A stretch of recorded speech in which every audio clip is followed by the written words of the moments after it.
You probably don't need me to tell you that Forza Horizon is a big deal for Xbox. The fact that the last game was so successful should be enough of a hint.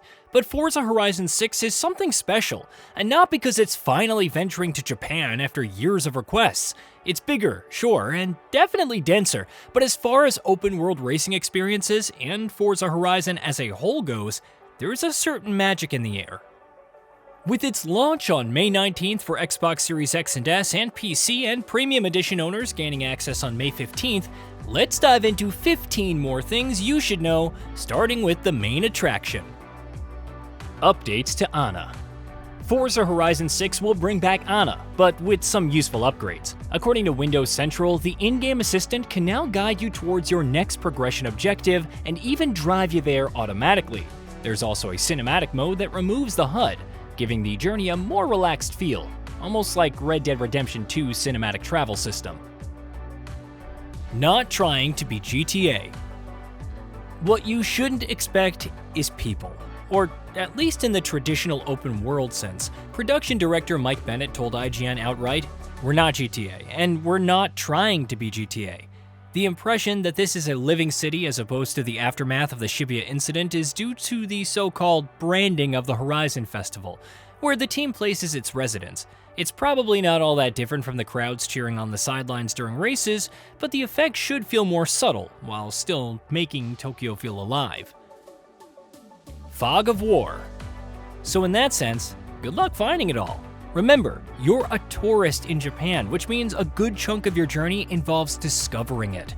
To further reinforce this, Forza Horizon 6 features, for the first time in the series, a fog of war, which is completely separate from the fog that just so happens to descend on a region, depending on the weather. The idea is to encourage exploration, obviously, but Playground also wants to turn each new activity, each new aftermarket car, and each new event into a discovery. Legend Island. While all that exploration is about the journey, the competitive aspect of the Horizon Festival is very much about the destination, Legend Island. It's a post-game area where all the top-ranking drivers end up, and it features the Legend Island circuit. In a Discord Q&A with the community, design director Torben Ellert confirmed that it would have a dedicated festival outpost and events. The Colossus returns. Then, there's the Colossus. If you've experienced this in Forza Horizon 5, you'll know that it's an endurance race that can go on and on. In Forza Horizon 6, it now loops the entirety of the freeway, which is about 50 miles or 80 kilometers. It's the longest Goliath event yet, and it's where you can truly put those new R-Class vehicles and your skills to the test. Chaser Zero. Horizon Rush may serve as a replayable take on the series' signature showcase events, but that doesn't mean the latter have disappeared. On the contrary, there will be two, which serve as milestones for progressing through the festival's ranks, including an epic showdown against Chaser Zero. You probably saw this at the tail end of the game's reveal, but it's a giant mech. Playground hasn't offered up any more details, but if it's anything like the showcase events of old, it could be the ultimate spectacle. Horizon Online Play. Horizon Play has come to, well, play, allowing you to queue up for 6 different multiplayer modes. The other new mode is Spec Racing.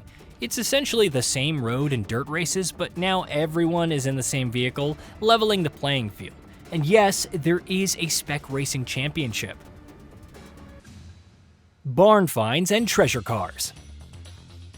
Barn finds are back, as if they could ever go away, and you'll once again have to follow rumors to find them. The key difference is that those are obtained by collecting stamps for the collection journal. But you also have treasure cars, famous vehicles like a 1969 Dodge Charger RT or 1991 Nissan Figaro that have been abandoned, seemingly waiting for someone, read you, hopefully, to find them. Rumors and stamps won't help you here. Instead, you need to explore, relying on a photograph to find them. Whether you restore or drive them as is will be completely up to you. Forza Edition cars and extreme modifications.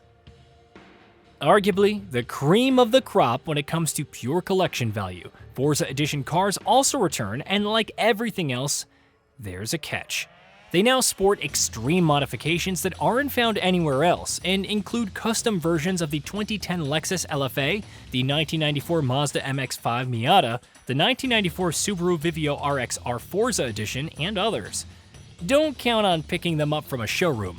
Some will appear as aftermarket cars out in the world, while others must be obtained from rare wheel spins, unfortunately. The largest number of music tracks.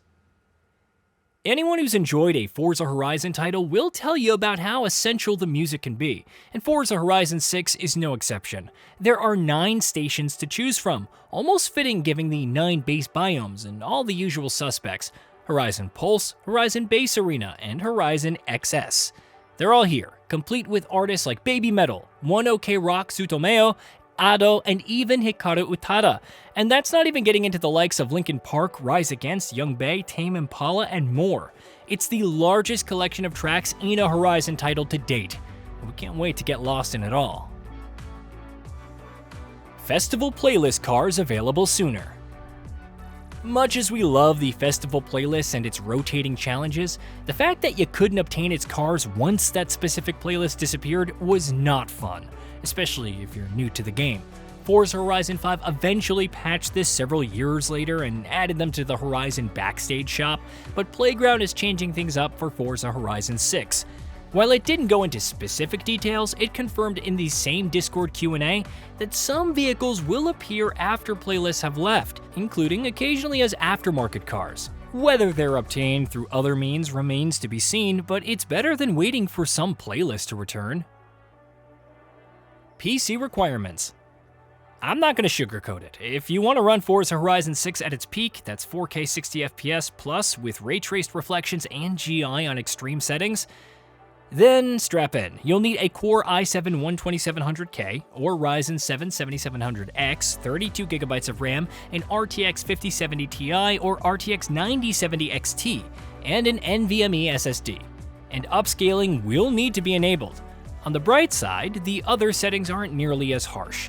Playing on the low preset at 1080p 60fps is possible with the Core i5-8400, 16GB of RAM, and a GTX 1650 Radeon RX 6500 XT or ARC A380 on a regular SSD.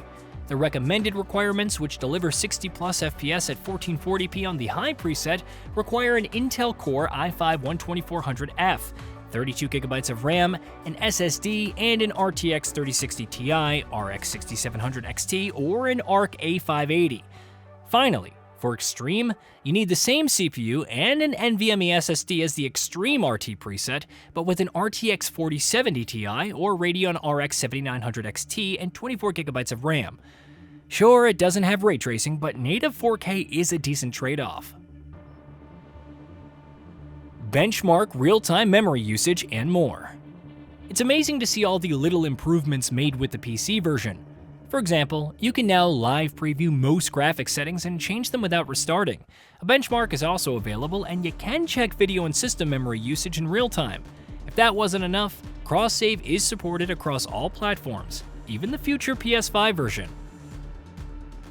Console performance modes. For those playing on Xbox Series X or S, you'll have 2 modes to choose from: Quality and Performance. Quality offers native 4K, improved fidelity, and 30 FPS, while Performance mode is a dynamic 4K that scales to maintain 60 FPS on Xbox Series X. As for Series S, you'll get 1440p 30 FPS and 1080p 60 FPS with dynamic resolution scaling on both, and hopefully like it.